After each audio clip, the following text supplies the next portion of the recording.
អ្នកណាដែលកំពុងតែដើរតាមផ្លូវព្រមទាំងទុកឲ្យខ្លួនក្តៅក្រហាយដោយសារការឆ្លោះប្រកែករបស់អ្នកដទៃនោះប្រៀបដូចជាមនុស្សដែលចាប់ត្រចៀកឆ្កែ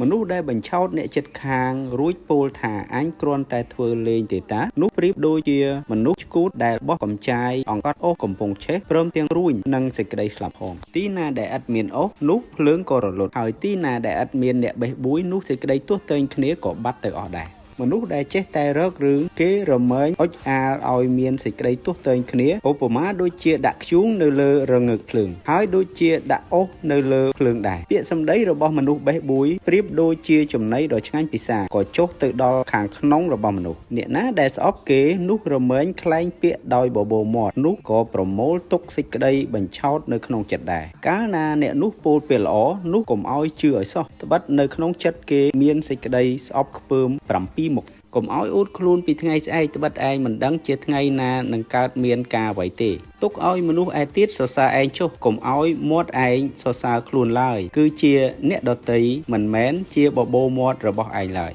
ដុំថ្មជារបស់ធ្ងន់ហើយខ្សាច់ក៏មានទម្ងន់ដែរតែសេចក្តីកំហឹងរបស់មនុស្សល្ងីល្ងើនោះធ្ងន់ជាងទាំងពីរមុខនោះទៅទៀតសេចក្តីខុសខើជាសេចក្តីដែលសាហាវណាស់ហើយសេចក្តីកំហឹងក៏ខ្លាំងក្លាដែរតែឯសេចក្តីប្រច័ណ្ឌតើនរណានឹងទប់ទល់បានការដែលត្រូវបន្ទោសនៅកណ្ដាលជំនុំនោះវិសេសជាងសេចក្តីស្រឡាញ់លាក់កំបាំងរបួសដែលមិត្តសម្លាញ់ធ្វើដល់យើងនោះតែងធ្វើដោយស្មោះត្រង់ទេតែឯការថើបរបស់ខ្មាំងសត្រូវនោះជាសេចក្តីបញ្ឆោតវិញសង្ឃឹមថាបងប្អូនបានយល់ដឹងពីសុភាសិតនេះអរគុណ